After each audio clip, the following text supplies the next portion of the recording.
সকালবেলা ঘুম থেকে উঠে ফ্রিজ খুলে দেখি ইলিশ মাছ শেষ হয়ে গেছে, কিন্তু মাথাটা পড়ে রয়েছে। তাই ফ্রিজে যা একটু একটু সবজি ছিল সব সবজি দিয়ে ইলিশ মাছের মাথা দিয়ে বানিয়ে ফেললাম ইলিশ মাছের মাথা দিয়ে কাটা চচ্চড়ি। প্রথমে কড়াইতে তেল গরম করে ওর মধ্যে দিয়ে দেবো গোটা জিরে এবং একে একে সমস্ত সবজিগুলো দিয়ে হালকা করে ভাজা ভাজা করে নেবো। এবং সবজিগুলোর মধ্যে কিন্তু আমি 2-3টে কাঁচা লঙ্কা চিড়ে দিয়েছি।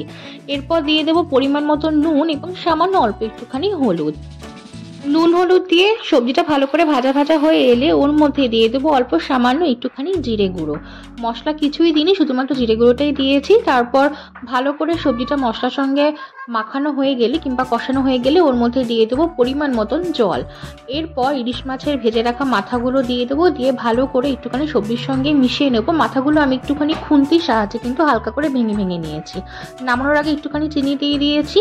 সত্যি খেতে কিন্তু অসাধারণ লেগেছে। আর আপনারা না যে সবজিগুলো দেবেন সেই সবজিগুলো একটুখানি খুন্তির সাহায্যে গেলে দেবেন, যার ফলে কিন্তু সবজিটা ঘন ঘন হবে।